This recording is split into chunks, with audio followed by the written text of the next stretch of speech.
Good morning, everybody. I know it's quite a hard ask to first to be speaking on the last day because as a speaker we find that most of the topics would have been well covered, so it's a little bit of a angst for us, and as people who have come to listen, it's the third day in a stretch, so that is also going to be difficult. So I'll try to do as much justice as is possible. We are a fairly religious country here, so I think one of the good things that we should do is pause for a second and pray. And I sort of put this up to say that the feeling is in most instances that in cybersecurity we will end up patching and praying. I'll just try to share with you the story of the Himba tribe in northwest Namibia. It's around 50,000 people in a region called Queen, Kune, and what they specialize is hunting monkeys. And monkeys, as most of us know, are one of the most cleverest species. And what they do is quite simple. They take a coconut, carve out the inside, make a hole on one side, put a delicacy inside the coconut.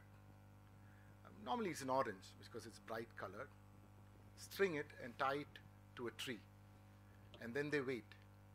Slowly you see the monkey coming, and then it puts his hand inside that hole, and then it catches the orange. And then the hunter start moving in slowly. The monkey is looking at the hunter, but he is not willing to let go of the orange. And finally, we know what happens to the monkey. The trap is not in the orange, it's in the mind of the monkey. So you call it greed, you call it, and this is something which is very typical in the world of cyber. I remember about a year back, and I was telling it to a couple of people here, that for about 2.5 months, I used to get every day in the evening around between 6:30 and 7:30 a prompt on Ashley Madison. And many a times I was tempted because, you see this again and again and again. I said, what is this? I fill my name and I I don't know what, said, don't press this. And then I realized, a few days later, I said, why 6:30 to 7:30? Then that's when your mind is weakest. At the end of the day, between 6:30 and 7:30 is when people say you shouldn't go for a negotiation. And I think, there are no hard and fast rules. It's all about our mind, our instinct. And I say that, which most say, is it a silver bullet in cyber? None. Okay. The existential question is whether you know that you have been hacked. The point is whether you have identified it in real time, which is also not possible. Types of organizations, which most of us know. The current narrative is why I talk about the present. Before I go to the future, I just want to give you a little roundup on the present. It's complacency or complexity, which we say either I don't know, so it's not going to affect me, or I don't care. Now, I just want you to consider this. A constant, iterative, moderate attack on the critical infrastructure of a company, of a country or a company, and if we compare it with the war of attrition or the 30-year war, and if it is able to take off 1% of our GDP every year for 30 years, that is definitely a threat for a country. It can just take off our whole economy. And this is why cyber threats must be looked into without being fearful as something which is real, that it can really slowly come and take a little bit chew, and at the end you will find that we might be naked in some places. Threats of the future. So I'm just not trying to go into the technical details because this has been very well covered here, but more like a little bit of storytelling. The first one for me is the sophisticated worm. And this is one of the biggest concerns that people are saying, that these are worms that can come into your system and lie dormant. It won't move. And at a most critical point, they will act. But you will never know it's a cyber attack. You will possibly think it's a machine failure. And that is how clever this worm can be. Okay? Attacks are most attributed as machine problems or system failures. missiles and GPS. I thought this is very interesting, and I'm sure most of the people in the military know that we use GPS for most of the missiles, and the target can be locked and by means of an SMS. But the challenge is you might have a worm that can make sure that your missile can just veer away 2 seconds before it hits the target. So, as it flies, you don't see, it just goes, last second it just goes away. And this is a big threat. So this is why countries like China and Russia are now developing their own GPS systems, which I have mentioned there. Bots, okay? This is one of the biggest concerns that has been going around. Look at this, 8% of Twitter accounts are automated, 23 million active users, which means a huge threat for manipulation of information. What did spooking do? There was a news through social media that said there was an explosion in White House and the president was injured. In less than 6 minutes, Dow lost 140 points and the S&P 500 lost $136.5 million in a single day. This is what cyber can do. Encryption. So what is encryption? Is basically maths, and I'm sure lots of you know about maths. But with the speed of quantum computing, any encryption can be broken. And one of the examples that we cite is the brute force attack. IoTs. Today there was a note from a senior intelligence professional in the US saying that they will use sensors in IoTs to do surveillance. So the biggest threat of IoTs are going to be the sensors, and these sensors are ubiquitous. It is going to be there everywhere, and nobody is prepared to know what is the level of security that you put in it. What about supply chain security? This for us is a huge one, and the key question is what happens if an Infosys, Wipro or TCS is attacked and this becomes public? I asked this question to Narayana Murthy, one of the founders, and I asked him what would happen. He says that would be the beginning of the end of Indian ICT industry. That was his answer. I said, can you come on stage and say that? He said, yes. ICS and SCADA. We talked about Stucknext, but this was one called Black Energy, an older one. It's not a new one. And so, the problem is not if there is a cyber attack on an electricity grid, but when there is a natural disaster, then you compound it with this. That will create a lot of problem.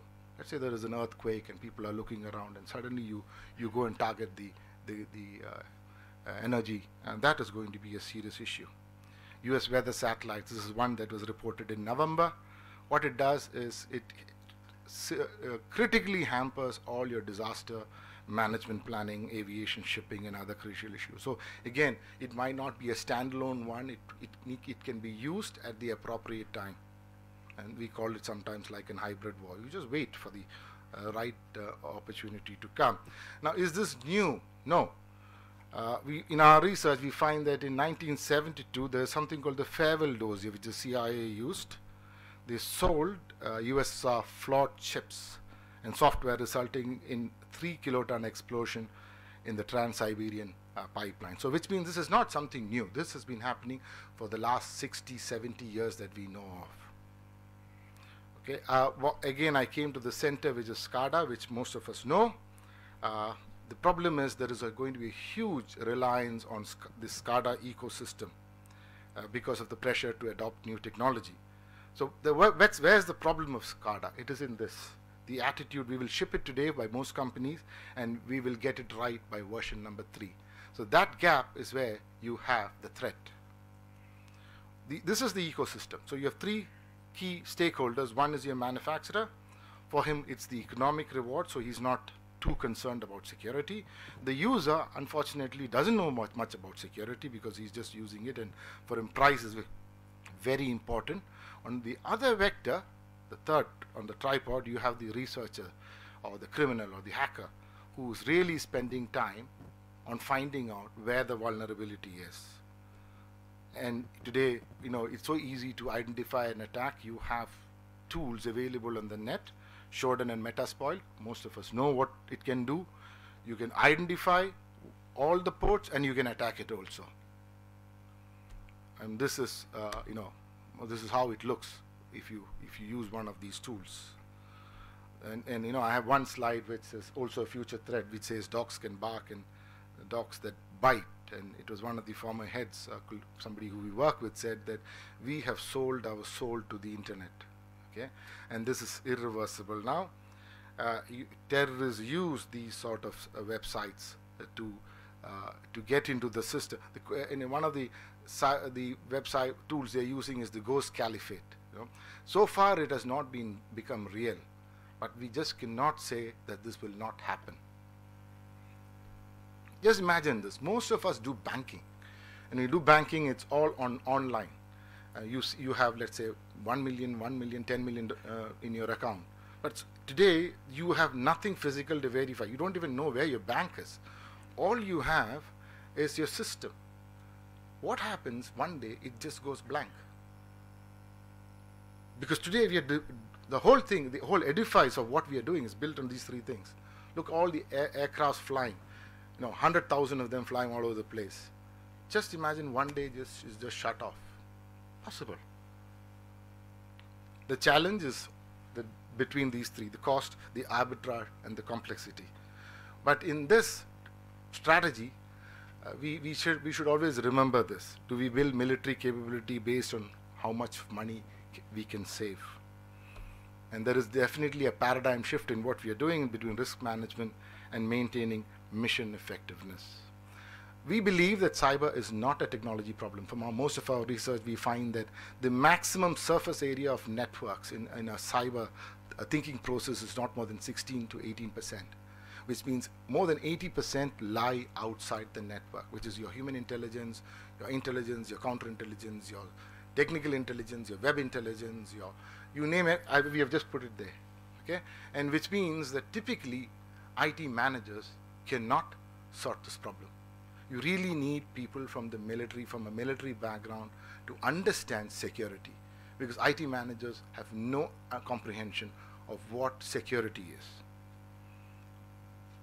A sort of a research that we said, there is a technology that people are trying to develop called talent, which basically is a shifting.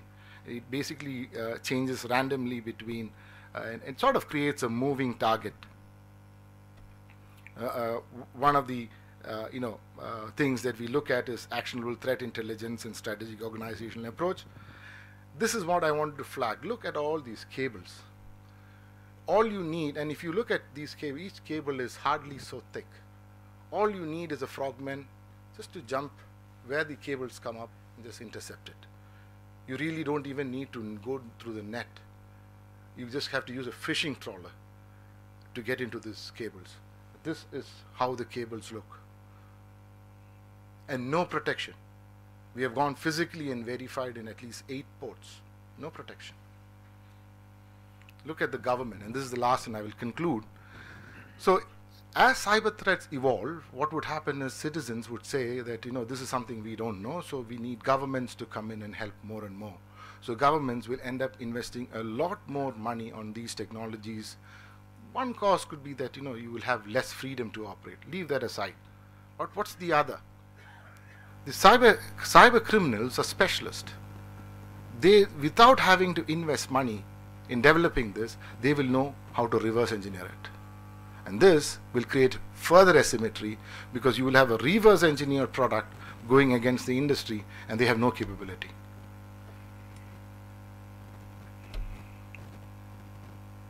Thank you very much.